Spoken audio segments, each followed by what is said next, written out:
पाहत रहा फक्त धर्मवीर न्यूज. आपलं गाव, आपली बातमी.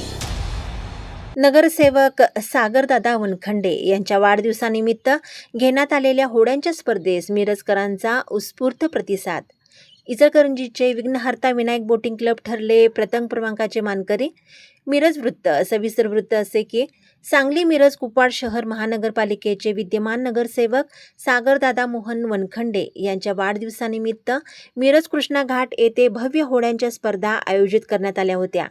सांगली व कोल्हापूर जिल्ह्यातील 10 बोटिंग क्लब स्पर्धकांनी यामध्ये सहभाग घेतला होता. यामध्ये इचलकरंजी येथील वरद विनायक बोटिंग क्लब इचलकरंजी प्रथम क्रमांकाचे मानकरी ठरले.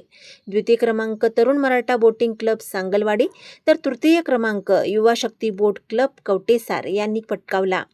मिरजेमध्ये झालेल्या ऐतिहासिक आणि अभूतपूर्व होड्यांच्या शर्यतीचा मिरजकरांनी आनंद लुटला. मोठ्या प्रमाणात होड्यांच्या स्पर्धा पाहण्यासाठी नागरिकांनी अलोट गर्दी केली होती.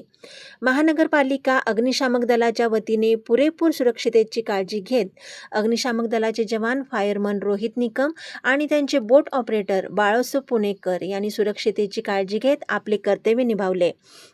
या प्रसंगी माजी मंत्री अजितराव घोरपडे सरकार, माजी नगरसेवक महादेव अण्णा कुरणे, जिल्हा संघटक महेंद्रभाऊ चंडाळे, जिल्हा उपाध्यक्ष माधवराव गाडगीळ, RPI जिल्हा अध्यक्ष श्वेतपद्म उर्फ भैया कांबळे, माजी सरपंच महावीर खोत, उपसरपंच तुषार खांडेकर, कपिल कबाडगे, शंकरराव गायकवाड, प्रशांत सावंत, रोहन धुळबुळू, हर्षद जोशी, कपिल देशमुख, श्याम भंडारे, शंकर शिंदे आदी पदाधिकारी, शिवसैनिक कार्यकर्ते मोठ्या संख्येने उपस्थित होते.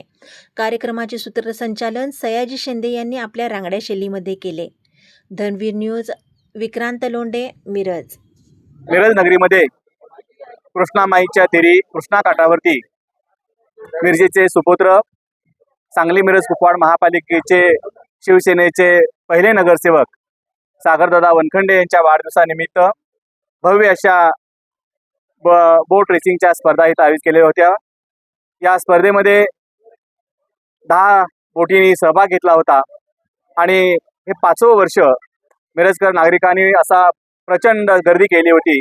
उत्स्फूर्त असा प्रतिसाद दिला होता. या बोट क्लबमध्ये ज्या ज्या स्पर्धकांनी भाग घेतला त्यांचं खरं मनापासून मी इथं अभिनंदन करतोय. आणि या बोट स्पर्धेचं नियोजन करण्यासाठी सांगलवाडीचे आमचे मार्गदर्शक प्रतापदादा जामदार आणि त्यांची सगळी टीम यांचं खरं विशेषतः मी यांना त्यांचं अभिनंदन करेन की त्यांच्या सहकार्यामुळे ह्या एवढ्या व्यवस्थितपणे पार पडतायत. कृष्णा घाटवरील हे सर्व इथले जे मंडळ आहेत, माझे कार्यकर्ते मित्र आहेत, त्यांनी सुद्धा खूप मोठं सहकार्य केलं. त्यामुळे ह्या अथांग अशा वाहणाऱ्या या कृष्णामाईच्या काठी निर्विघ्नपणे गेली 5 वर्ष या स्पर्धा आपण करतोय आणि त्याला उदंड असा प्रतिसाद मिरजकर आणि शिरोळकर नागरिक देत आहेत. त्यांचं मनापासून मी अभिनंदन करेल. अशाच या स्पर्धा हेतू दरवर्षी सागरदादाच्या वाढदिवसानिमित्त आम्ही आयोजित करू आणि नक्की आम्ही भविष्यामध्ये या नदीकाठी असणारा हा मोठा सुंदर असणारा निसर्गरम्य हा जो घाट पाहतोय, या घाटावरती आणि इथं असणारा मार्कंडेश्वर मंदिरामध्ये नक्कीच कृष्णामाई महोत्सव लवकरच चालू करण्याचा आम्ही इथं निश्चय करतोय की किमान 3 दिवस एक इथं धार्मिक वातावरण या कृष्णामाईच्या नदीच्या काठी सर्व इथल्या भाविकांना एक भक्ती रस आपल्याला घेता येईल अशा पद्धतीचं नियोजन करतोय. पुन्हा एकदा सर्व माझे पत्रकार बांधव, माझे सगळे असणारे कार्यकर्ते टीम, सागरच्या बरोबर काम करणारी या सर्व टीमचं मनापासून मी अभिनंदन करेन. या स्पर्धा यशस्वी करण्यामध्ये ज्याने ज्याने सहकार्य केलं सर्वांचं अभिनंदन करून मी थांबेल. धन्यवाद.